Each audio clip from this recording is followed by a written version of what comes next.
Reason है, अगर हम पूछेंगे कि करंट फ्लो करने का रीजन बताओ, तो कहोगे सर करंट तभी फ्लो करेगा जब हमारे मेटल जो है उसके जो इलेक्ट्रॉन्स हैं उसकी ड्रिफ्टिंग शुरू हो जाए। अब ड्रिफ्टिंग कब शुरू होगी भाई? जब किसी मेटल के क्रॉस हम क्या लगाएंगे? पोटेंशियल डिफरेंस लगाएंगे। ऐसे ड्रिफ्टिंग नहीं शुरू होती। हम कहेंगे कोई मटेरियल बॉडी है और हम कह रहे हैं इसमें इलेक्ट्रॉन्स मूव कर रहा है कि रेस्ट में है? मूव कर रहा है। किस वेलोसिटी से? किस वेलोसिटी से? Thermal velocity. थर्मल वेलोसिटी से इलेक्ट्रॉन्स मूव कर रहा है। इलेक्ट्रॉन की मूवमेंट थर्मल वेलोसिटी से हो रही है। क्या कोई नेट मूवमेंट हो रहा है? नहीं हो रहा है। बट जैसे ही इस वायर के क्रॉस क्या लगा दिया बताओ? इलेक्ट्रिक फील्ड लगा दिया। नहीं लगा दिया इलेक्ट्रिक फील्ड? देखो ये वायर के क्रॉस इलेक्ट्रिक फील्ड लगा दिया। तो ये जो छोटे छोटे जो डॉट्स बने हुए हैं निगेटिव चार्ज के, ये क्या है? इलेक्ट्रॉन्स हैं। इलेक्ट्रिक फील्ड के अपोजिट डायरेक्शन में क्या करने लगे? मूव करने। पढ़ के आए हम लोग। जब इलेक्ट्रिक फील्ड के अपोजिट डायरेक्शन में मूव करेगा, ठीक है, तो हम कहेंगे करंट फ्लो करने। यानी इलेक्ट्रिक फील्ड के प्रेजेंस में इलेक्ट्रिक फील्ड के प्रेजेंस में इलेक्ट्रॉन की ड्रिफ्टिंग होती है। और ड्रिफ्टिंग से रिलेटेड बातचीत हमने किया था कि ड्रिफ्ट हुआ क्या? बी से इलेक्ट्रॉन का बी डैश चला जाना क्या कर रहा है? इलेक्ट्रॉन की ड्रिफ्टिंग है। इन प्रेजेंस में क्या हो? Electron, electric field. बिना इलेक्ट्रिक फील्ड से हम ये नहीं कह सकते हैं कि इलेक्ट्रॉन ड्रिफ्ट कर रहा है। इलेक्ट्रिक फील्ड लगाओगे, इलेक्ट्रॉन क्या होगा? ड्रिफ्ट करेगा। और ड्रिफ्ट इलेक्ट्रॉन ही रिस्पॉन्सिबिलिटी उठाता है किसका? करंट का। ठीक है। अगर हम कहेंगे सर्किट में करंट फ्लो कर रहा है, तो तुम कहोगे कि भैया सर्किट में करंट इसलिए फ्लो कर रहा है कि इलेक्ट्रॉन्स की क्या हो रही है? ड्रिफ्टिंग हो रही है। अब जो कोई बॉडी है जिसके अक्रॉस तुम पोटेंशियल लगाते हो, तो कहा जाता है कि ये मेटल की वायर है। जो रेसिस्टिव वायर होती है उसको थोड़ा हम ऐसे दिखाते हैं, और ये कनेक्टिंग वायर है। ये हमारी पॉजिटिव पोटेंशियल है, और ये क्या है? बैटरी का या सेल का क्या है बताओ? Negative potential. तो नो डाउट ये टर्मिनल पॉजिटिव हो गया और ये टर्मिनल क्या? नेगेटिव हो गया। इलेक्ट्रिक फील्ड ऐसे हो गया, और हमारे इसके अंदर जो इलेक्ट्रॉन्स है वो ऐसे मूव करना है। ये जो इलेक्ट्रिक फील्ड है इसको लेंथ ऑफ वायर से मल्टीप्लाई करते हैं, तो इसके अक्रॉस वोल्टेज कितना जनरेट हुआ वो आपको पता चल जाए। इतनी बात सभी बच्चों को याद भी होना चाहिए। क्या बोला हमने? कि अगर कोई वायर है, रेसिस्टिव वायर है, इसके क्रॉस वोल्टेज लगाया गया, ये हमारे V वोल्ट का क्या लगाया गया बताओ बच्चा पार्टी? सेल लगाया गया, या बैटरी कह लो। Group of cell is called क्या? बैटरी। एक सेल को हम कैसे रिप्रेजेंट करते थे? ऐसे रिप्रेजेंट, और इसी को हम ऐसे जोड़ देते थे तो क्या होता है? बैटरी का। तो ये टर्मिनल क्या हो गया? पॉजिटिव। इस टर्मिनल को क्या बोलेंगे? नेगेटिव। तो ये वाला टर्मिनल क्या है? नेगेटिव। ये वाला टर्मिनल क्या है? पॉजिटिव। ये हमारा टर्मिनल पॉजिटिव। ये वाला टर्मिनल क्या हो गया बताओ? नेगेटिव हो गया। ठीक तो कहेंगे कितने इलेक्ट्रिक फील्ड? ई इलेक्ट्रिक फील्ड। तो कितना वोल्टेज? तुम कहोगे सर लेंथ बताइए, वायर का कितनी लेंथ है? एल लेंथ है। एल लेंथ को ई वोल्टेज से ई इलेक्ट्रिक फील्ड से मल्टीप्लाई कर दो, क्या निकल जाएगा? वोल्टेज निकल जाएगा। ठीक है, चलो। अब ये वोल्टेज होगा, पोटेंशियल डिफरेंस होगा, इलेक्ट्रॉन्स भाग ही रहा है, तो कह रहा है क्या भाई? इलेक्ट्रॉन की ड्रिफ्टिंग हुई, तो कह रहा है कि करंट बन गया। तो करंट क्या बन गया? तो करंट सर ये करंट बन गया, ये करंट फ्लो कर गया। वायर ये कनेक्ट है, ठीक है, करंट फ्लो कर। अब ये करंट का ड्रिफ्ट के साथ क्या रिलेशन है, ठीक है, ये बताना है। सभी बच्चे अपने अपने कॉपी में लिखिए, relation between current and drift velocity. Current बोले तो क्या मतलब? आई, और ड्रिफ्ट वेलोसिटी बोलने मतलब क्या? वीडी। VD VD. अब इसमें इलेक्ट्रॉन की ड्रिफ्टिंग हो रही है इस पर्टिकुलर डायरेक्शन में, किस वेलोसिटी से? VD velocity. ड्रिफ्ट वेलोसिटी के रिलेशन से ऐसे। अब यहां पर कुछ चीज मानना पड़ेगा। ये जो हमारा कंडक्टर है, ये जो हमारा कंडक्टर है, ये जो कंडक्टर है, इस कंडक्टर की, ये जो हमारी कंडक्टर है, इस कंडक्टर का, ये जो हमारा कंडक्टर है, ये जो कंडक्टर, इस कंडक्टर का, इस कंडक्टर में ये माना गया कि इस कंडक्टर का एक क्रॉस सेक्शनल एरिया है। एक क्या है इस कंडक्टर का? क्रॉस सेक्शनल एरिया है। यहां भी लिखा हुआ है, इस फिगर में बताया हुआ है, एक क्रॉस सेक्शनल एरिया। इन क्या माना गया? नंबर ऑफ इलेक्ट्रॉन्स पर यूनिट वॉल्यूम। देखो ये बात इंपॉर्टेंट है, पर यूनिट वॉल्यूम, यूनिट वॉल्यूम में कितने इलेक्ट्रॉन्स हैं, ठीक है। और VD क्या माना गया, ड्रिफ्ट वेलोसिटी। और L एक और चीज लिख लेते हैं, L जो है कैपिटल L ही लिख लेते हैं, ये लेंथ क्या है, वायर, लेंथ है वायर। चलो भाई, अब हमें I और VD के बीच रिलेशन निकालना है। कैसे निकालेंगे I और VD के बीच? तो I क्या होता था बताओ, करंट बराबर क्या होता था, कोई बच्चा बताओ, टोटल चार्ज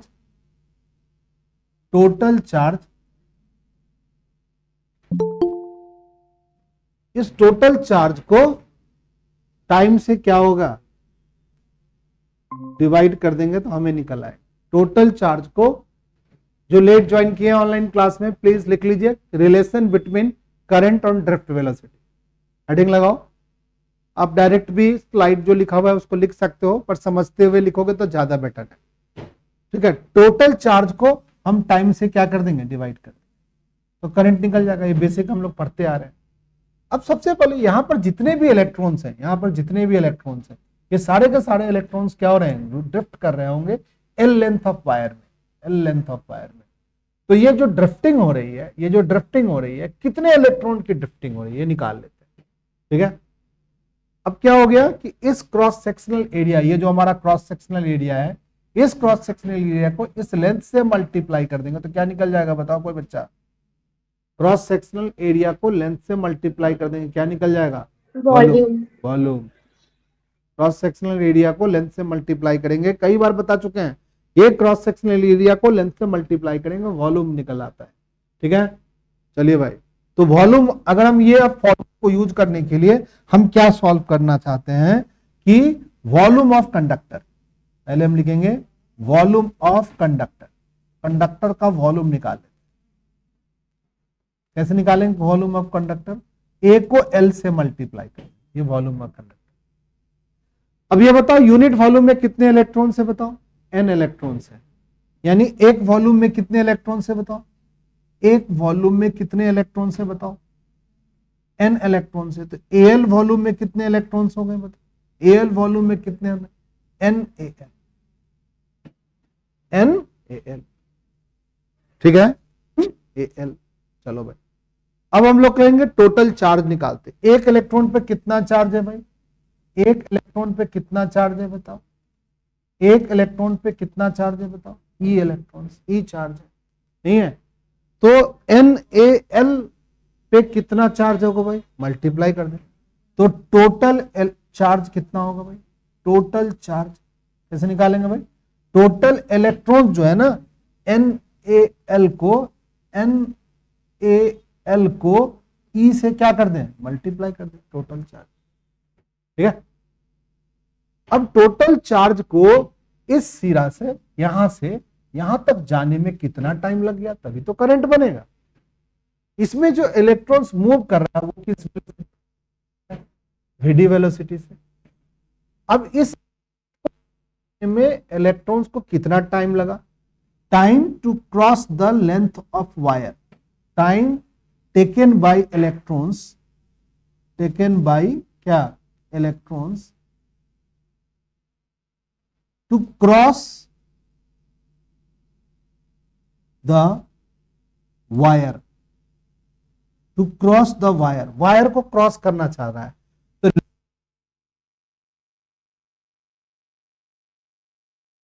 ये हमारा टाइम है। Length is divided by drift velocity. देखो हमने बेसिक फॉर्मूला पढ़ा था, स्पीड बराबर क्या पढ़ा था, बताओ बच्चा बटे,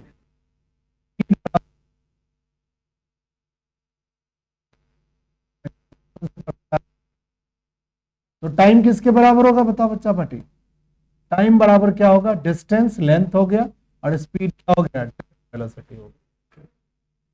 तो टाइम का फॉर्मूला निकल गया, लेंथ बाय ड्रिफ्ट, यानी यहां से यहां तक सारे इलेक्ट्रॉन्स को घूमने में, सारे इलेक्ट्रॉन की ड्रिफ्ट वेलोसिटी अलग अलग है कि सेम है, सेम है सारे इलेक्ट्रॉन की ड्रिफ्ट वेलोसिटी। अगर सेम है तो हम कह सकते हैं, कि ये जो ड्रिफ्ट वेलोसिटी है, ये जो हमारी ड्रिफ्ट वेलोसिटी है, अगर हम लेंथ को डिवाइड कर दें तो टाइम निकल जाएगा कि इस इलेक्ट्रॉन्स को, इस वायर को, लेंथ एल लेंथ की वायर को क्रॉस करने में कितना टाइम लगेगा। अब करंट वाला फॉर्मूला यूज करते हैं। करंट आई बराबर क्या पड़ा है भाई, टोटल चार्ज बाई में क्या हो गया, टाइम, लगा दिया जाए।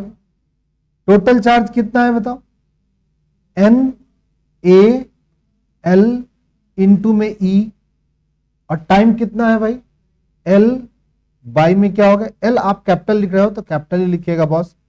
हमसे कभी कभी गलती हो रही है कि कभी छोटा लिख रहे हैं कभी बड़ा लिख रहे हैं, तो आप यूनिफॉर्म लिखिएगा। अगर आप एल बड़ा लिख रहे हो तो you have to write L क्या हुआ capital, L length of wire, यहाँ भी एल बड़ा लिखो भाई, यहाँ एल लिखा बड़ा, यहाँ भी लिखो एल बड़ा, ठीक है। अब ये वाला एल जो है, ये जो हमारी एल है, ये जो हमारी एल है, ये हमारी एल, ये वाली एल क्या होगी, कैंसिल हो जाएगी। ये एल क्या होगी, ये हमारा एल कैंसिल हो, एक एल क्या हो गया, इस वाले एल से क्या हो गया, कैंसिल हो गया। तो क्या हो गया, करंट आई बराबर एल बाई वी डी, यहां लिखना छूट गया था, ये वी डी ऊपर चला जाएगा तो आई बराबर क्या होगा, N E A V D. ये करंट के साथ ड्रिफ्ट वेलोसिटी का क्या होगा, रिलेशन होगा। एक बार फिर से थोड़ा सा क्विक कर करके हम लोग इसको समझ लेते हैं। हमने एल क्या मान लिया, लेंथ ऑफ वायर मान लिया, ए क्या मान लिया, क्रॉस सेक्शनल एरिया मान लिया। मेरा मेन टारगेट करंट निकालने का है, तो total charge by minimum time निकालना चाहिए। और कहा कि जब एन क्या है, नंबर ऑफ क्या है, नंबर ऑफ इलेक्ट्रॉन्स है, पर यूनिट क्या है बताओ, पर यूनिट क्या है बताओ, वॉल्यूम है, पर यूनिट वॉल्यूम है। अब वॉल्यूम ऑफ कंडक्टर निकालने की कोशिश कर रहे हैं, तो हमने सीखा है क्रॉस सेक्शन एरिया को लेंथ से मल्टीप्लाई करो, चार्ज निकालने के, एक इलेक्ट्रॉन का चार्ज ये है तो चार्ज निकाले, तो टोटल इलेक्ट्रॉन्स कितने, एक वॉल्यूम ऑफ कंडक्टर क्या निकल गया बताओ, एल। एक वॉल्यूम में एन इलेक्ट्रॉन्स हैं तो एल वॉल्यूम में कितने इलेक्ट्रॉन्स हैं, एन एल। एक इलेक्ट्रॉन पे ई चार्ज है तो टोटल चार्ज हो गया, ठीक है ना, total charge N A L E हो गया टोटल चार्ज। ये हमारा एल ओवर राइट हो रहा है। और time taken to by electrons to cross the wire, length बटे में वीडी, क्योंकि सारे के सारे इलेक्ट्रॉन वीडी वेलोसिटी से क्या कर रहा है, इस वायर को क्रॉस करने की कोशिश कर रहा है। और वीडी जो है ड्रिफ्ट वेलोसिटी, वही तो कारण बन रहा है करंट का, करंट का कारण बन रहा है ड्रिफ्ट वेलोसिटी। तो करंट का कारण बनने के कारण लेंथ को हम वीडी से क्या कर दिए, डिवाइड किए, time taken by electron to cross the क्या वायर, वायर को क्रॉस करने में कितनी टाइम, तो एल बटे में क्या हो गया बताओ, वीडी। ये टाइम इस क्रॉस करने में लगा, तो टोटल चार्ज को हम टाइम से डिवाइड कर दिए तो क्या निकल गया बताओ, N E A V D. छोटा सा डेरिवेशन है। अब यहां देखो, किसी भी कंडक्टर के लिए अगर हम बात करते हैं, कोई कंडक्टर ले लेते हो, तो कंडक्टर में क्या होगा बताओ, नंबर ऑफ इलेक्ट्रॉन्स पर यूनिट वॉल्यूम क्या होगा, फिक्स होगा कि अलग अलग होगा। कॉपर की कोई वायर है तो कॉपर में नंबर ऑफ इलेक्ट्रॉन फिक्स होगा बॉस। ई क्या होगा बताओ, चार्ज फिक्स होगा। कोई भी वायर का जो ये क्रॉस सेक्शनल एरिया है ये भी फिक्स मान लेते, तो ड्रिफ्ट वेलोसिटी के क्या हो गया, डायरेक्टली प्रोपोर्शनल हो गया करंट, ठीक है। अगर करंट का मैग्नीट्यूड, अगर एक वायर है इसमें करंट का मैग्नीट्यूड बढ़ाना है तो हमें ड्रिफ्ट वेलोसिटी को बढ़ाना पड़ेगा। और ड्रिफ्ट वेलोसिटी का एक बेसिक फॉर्मूला हमने पढ़ा था, बताओ वीडी क्या होता था, किसी को याद हो गया, वीडी बराबर minus E capital E by M into में टाउ। कौन याद करेगा, हम याद करेंगे, कुछ नहीं, तुम लोग को जो है ना पता नहीं कब दिमाग आएगा। ये हमारी क्या है, वेक्टर क्वांटिटी है। बताओ ड्रिफ्ट वेलोसिटी किस पे डिपेंड करती है, इलेक्ट्रॉन का चार्ज बदलेगा क्या, नहीं बदलेगा। मास ऑफ इलेक्ट्रॉन बदलेगा क्या, नहीं। और इलेक्ट्रिक फील्ड और टॉ बदल सकता है, इलेक्ट्रिक फील्ड बड़ा छोटा कर सकते हो। और इलेक्ट्रिक फील्ड क्या होता था बताओ, इलेक्ट्रिक फील्ड बराबर क्या होता था भाई, इसको लेंथ से मल्टीप्लाई करते थे तो क्या होता था, वोल्टेज बनता था। यानी इलेक्ट्रिक फील्ड और वोल्टेज का क्या है, डायरेक्ट रिलेशन है, नहीं। यानी हम कह सकते हैं वोल्टेज बढ़ाएंगे तो ड्रिफ्ट, वोल्टेज बढ़ाएंगे तो इलेक्ट्रिक फील्ड बढ़ जाएगा, वोल्टेज बढ़ाएंगे तो इलेक्ट्रिक फील्ड बढ़ जाएगा। अब वोल्टेज कैसे बढ़ाएंगे भाई, बैटरी बढ़ा देंगे, बैटरी का वोल्टेज बढ़ा देंगे, बैटरी बड़े क्वालिटी का लगा देंगे, बड़े मतलब क्या, अच्छे वोल्टेज का लगा देंगे, तो इलेक्ट्रिक फील्ड भी बढ़ जाएगा, ड्रिफ्ट वेलोसिटी भी बढ़ जाएगा, करंट भी बढ़ जाएगा। ठीक तो आप ये कह सकते हैं कि हमारी करंट जो है वो डायरेक्टली प्रोपोर्शनल है क्या, ड्रिफ्ट वेलोसिटी का। किसी मेटल पीस के लिए, अगर ये मेटल का पीस है जो हमारे हाथ में है, इस मेटल पीस का क्रॉस सेक्शनल एरिया फिक्स है, लेंथ फिक्स है, नंबर इलेक्ट्रॉन पर यूनिट वॉल्यूम भी फिक्स है, then we can say that कि इसमें जो करंट फ्लो करेगा उसमें फ्लोइंग ड्रिफ्ट वेलोसिटी के ऊपर डिपेंड करेगा। और इनडायरेक्टली हम कह सकते हैं कि ड्रिफ्ट वेलोसिटी हम पे क्या होगा, इलेक्ट्रिक फील्ड पर और पोटेंशियल पे डिपेंड करता है। ठीक तो है भाई, यही तो हम लोग सीख भी रहे हैं। तो हमारे इस तरीके का डेरिवेशन, छोटा एक डेरिवेशन था जो हम लोगों ने ड्रिफ्ट वेलोसिटी के साथ करंट का रिलेशन पढ़ लिया। ठीक है, उसके बाद एक छोटी सी और टॉपिक है, दैट इज कॉल्ड क्या, मोबिलिटी ऑफ इलेक्ट्रॉन्स। सही बच्चे अपने अपने कॉपी में लिख लो, ये भी आप लिख सकते हो, ये छोटा लिखा हुआ है, एक क्रॉस सेक्शनल एरिया है, नंबर ऑफ इलेक्ट्रॉन पर यूनिट वॉल्यूम है, वीडी ड्रिफ्ट वेलोसिटी है, टोटल चार्ज डायरेक्ट हमने कैलकुलेट करके लिख दिया NEAL। फिर लेंथ ऑफ कंडक्टर L दिया हुआ है, तो हमने टाइम यहां निकाल लिया। क्या टाइम यहां निकालना चाहिए, हमने VD को यहाँ पे यूज किया है, यहां से हम टाइम निकाल सकते हैं, या L डिवाइडेड बाई क्या, VD। यहाँ पर हम टाइम की वैल्यू पुट किए हैं, यहाँ पर हमने। अब बताओ ये जो बार लगा दिया, ये बार है क्या, एक्चुअली ये जो बार है ये मैग्नीट्यूड ऑफ ड्रिफ्ट वेलोसिटी ले रहा है, हम डायरेक्शन की बात अभी नहीं कर रहे हैं। देखो तुम्हें सब बच्चों को पता भी है कि हमारी इलेक्ट्रॉन की ड्रिफ्टिंग इधर होती है, नहीं होती है, और करंट क्या होती है, इधर होती है। यहाँ पर हम सिर्फ मैग्नीट्यूड का रिलेशन बता रहे हैं, दैट्स वाई हमने बार के अंदर ड्रिफ्ट वेलोसिटी को क्या कर लिया है, लिख लिया है। समझ गया? चलिए भाई, अब हम लोग क्या करेंगे भाई कि एक छोटी सी टॉपिक है जिसको हम बोलते हैं कंडक्टिविटी ऑफ मटेरियल। लिख लीजिए सही बच्चे, कंडक्टिविटी। पिछला लिख लिया क्या, अनूप लिख लिया? ठीक है, कंडक्टिविटी ऑफ मटेरियल। चलो भाई, कंडक्टिविटी क्या होती है, सबसे पहले छोटी सी बात समझ लेते हैं कि रेसिस्टिविटी का क्या है, उल्टा है। रेसिस्टिविटी का क्या है, उल्टा है। कौन है रेसिस्टिविटी का उल्टा? कंडक्टिविटी। रेसिस्टिविटी को किससे रिप्रेजेंट करते थे, रो से। रेसिस्टिविटी को कंडक्ट किससे रिप्रेजेंट करते थे, रो से। तो कंडक्टिविटी को किससे रिप्रेजेंट करेंगे, सिग्मा से। किससे, सिग्मा से। क्या रेसिस्टिविटी किससे, रो से। कंडक्टिविटी किससे, सिग्मा से। स्टूडेंट्स मेरी आवाज आ रही है? Yes sir. तो कंडक्टिविटी ऑफ मटेरियल, भाई इंसुलेटर होगा तो कंडक्टिविटी क्या होगा, बहुत कम होगा या ना होगा, जीरो होगा।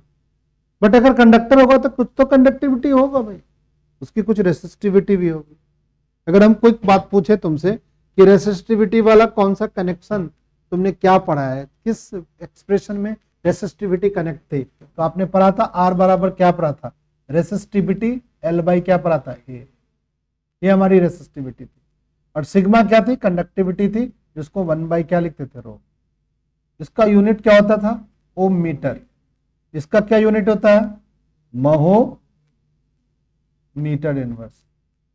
ना पढ़ा है? चलो, अब इसको कनेक्ट करना चाह रहा है किसी रिलेशन से, तो बहुत सारे रिलेशन अभी तुमने पढ़ा है ना। जैसे करंट डेंसिटी पढ़ा, क्या सब बात याद रखना पड़ेगा, ये छोटे छोटे फॉर्मूला को, और बार बार रिवाइज करना होगा। रिवीजन से ही याद होता है, पढ़ने और पढ़ाने से नहीं याद होता है। ठीक है ना, जो किताब की बातें हैं उसको बार बार रिवाइज करने से याद होता है। तो करंट डेंसिटी को हम किससे लिखे थे बताओ, जे से। करंट क्या लिखा था, पर यूनिट एरिया। इन्हें पढ़ा था, करंट पर यूनिट। करंट क्या होगा भाई, current density J into area. ठीक है, अब करंट के बारे में अभी पढ़ लिया, क्या पढ़ लिया करंट के बारे में, NEAVD। NEAVD इन्हें पढ़ा, बराबर क्या पढ़ा बताओ, जे इंटू ए से ए काट कर सकते हैं, तो जे का एक और रिलेशन बन गया। जे का क्या हो गया बताओ, ए से ए कट गया, तो NEVD। NEVD, VD के बारे में पढ़ के आए हो। VD किसके बराबर है, कोई बच्चा बताएगा? छोटा ई कैपिटल ई बाई में एम इंटू में टाउ, ये हमारा है। ठीक है, ये हमारा क्या हो गया बताओ, NE, ठीक है। और हम डाल देते हैं क्या चीज, ये वाला VD का रिलेशन क्या लिखेंगे, छोटा ई कैपिटल ई टाउ बाई में क्या लिख देंगे बताओ, M। जे क्या होगा बताओ बच्चा party, NE² capital E into में क्या हो गया टाउ, बाई में क्या हो गया बताओ, M। ठीक है, याद है किसी को? इस तरीके से हम कर सकते हैं।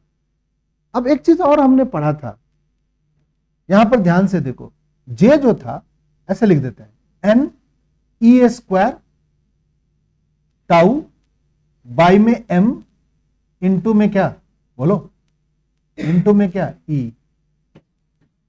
और एक रिलेशन, ये नया एक रिलेशन हमने बताया है, और तुम्हें याद हो तो जे का एक और रिलेशन मैंने पढ़ा था, सिग्मा इंटू ई, और इसको हम बोले थे ओम्स लॉ का वेक्टर नोटेशन, पढ़ा था ना। ओम्स लॉ का ये वेक्टर नोटेशन है। इस इक्वेशन को अगर फर्स्ट मानते हो और इस इक्वेशन को सेकंड मानते थे, तो अगर कंपेयर कर दें, इन दोनों को कंपेयर कर ले तो क्या होगा, हमारी रेसिस्टिविटी सिग्मा जो है वो NE² टाउ बाई में क्या हो गया M। अब एक छोटी सी बात हमने बचपन में सीखा था कि रेसिस्टिविटी इंटरनल प्रॉपर्टी है, हर एक मटेरियल की रेसिस्टिविटी फिक्स होती है। बट आज हमने सीखा कि नहीं भैया, रेसिस्टिविटी किस पे डिपेंड करती है, नंबर ऑफ इलेक्ट्रॉन्स पर unit volume of conductor, E is the charge of electrons, M is the mass of electrons. अब तुम ध्यान से देखो, E बदलेगा क्या, कैपिटल नहीं है, स्मॉल ई है यहाँ पे, चार्ज नहीं बदलेगा, क्या मास नहीं बदलेगा। तो बताओ सिग्मा जो है, जिसको हम क्या बोल रहे हैं, कंडक्टिविटी, डायरेक्टली प्रोपोर्शनल है number of electrons of conductor, और डायरेक्टली प्रोपोर्शनल है क्या, मैंने सही लिख दिया है ना बॉस, हाँ भाई सही लिखा है, और डायरेक्टली प्रोपोर्शनल है किसके भाई, टाउ के। अब कोई भी मेटल के पीस में ऐसा माना जाता है कि हमारा इलेक्ट्रॉन फिक्स है, चलो भाई इलेक्ट्रॉन फिक्स है, तो नंबर ऑफ इलेक्ट्रॉन पर यूनिट वॉल्यूम भी फिक्स है एक तरीके से। तो तुम कहोगे सर हीट करेंगे तो थोड़ा बहुत तो बदलेगा सर, रैप्चर ऑफ बॉन्ड होगा, फ्री इलेक्ट्रॉन और जनरेट हो जाएंगे सर, चलो मान लिया, तो एन को वेरिएबल इसलिए रख लिया गया। परंतु मेटल के लिए मान लीजिए, मेटल की यूनिट वॉल्यूम में बहुत ज्यादा इलेक्ट्रॉन हो, 10 की पावर 28 इलेक्ट्रॉन्स होते हैं यूनिट वॉल्यूम में कॉपर के पास। अब 10 की पावर 28, ये तो एवोगैड्रो नंबर से भी बड़ा नंबर है, उसमें 2 4 10 या 1 करोड़ भी बढ़ गया तो कोई खास फर्क नहीं पड़ने वाला। इसीलिए कहा जाता है कि मेटल के पीस में अगर आप हीट भी करते हो ना, तो उसके एन की वैल्यू में कोई बदलाव नहीं आता है, टाउ में बदलाव आ जाए। तो मेजर फैक्टर जो मेटल के केस में होती है, जिसकी रेसिस्टिविटी डिपेंड करती है, सॉरी कंडक्टिविटी डिपेंड करती है। आशीष भैया आउट हो गए क्या है? सब आदमी क्लास में ही रहो, बहुत बच्चे आउट हो जाते, आउट मत हो यार, ठीक है। तो हमारी जो कंडक्टिविटी है, यह कंडक्टिविटी डिपेंड किस पे कर जाती है, नंबर ऑफ इलेक्ट्रॉन पे भी डिपेंड करती है, टाउ पर भी डिपेंड करती है। अभी हम पढ़ेंगे, आज के डेट के बाद हम ये नहीं कहेंगे कंडक्टिविटी एक फिक्स वैल्यू होती है मटेरियल की, नहीं भैया, टेम्परेचर पे कंडक्टिविटी क्या होती है, डिपेंड करती है, ठीक है। तो इस बात को हम लोग लिख सकते हैं, हम कंपेयर किए conductivity of material depends of N and क्या, टाउ। इस स्लाइड को आप लिख सकते हैं कंडक्टिविटी के लिए, समझाने के लिए हम ये लिखे हैं, बट आप ये भी लिख सकते हो, जो आपको अच्छा लगता है वो लिख सकते हो, ऐसे नहीं है कि बात यही लिखो और ये नहीं लिखो,